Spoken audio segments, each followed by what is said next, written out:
Lawrence Hugo Credit Mediation Service.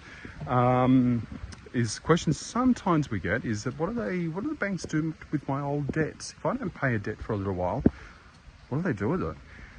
Well, generally, but as a rule, but there's always exceptions to the rule. But as a rule, they will factor the debts off. So what's debt factoring?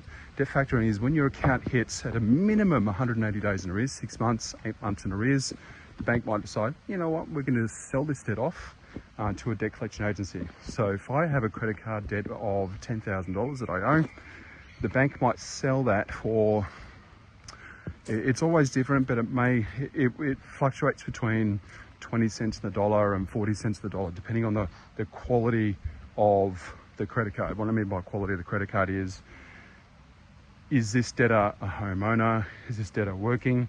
Where does this debtor live?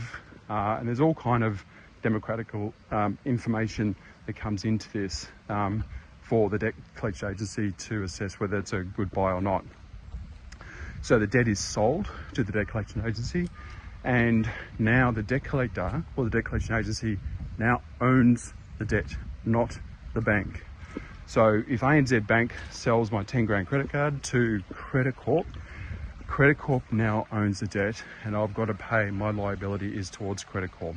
Now there is sometimes situations where Credit Corp and ANZ Bank are contracted to buy that debt back under certain circumstances.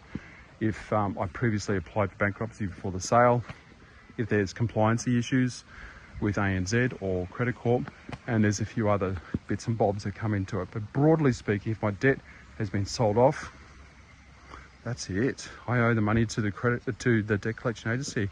And in some situations, believe it or not, I may be in a better situation or better position to negotiate with the debt collector as opposed to the bank.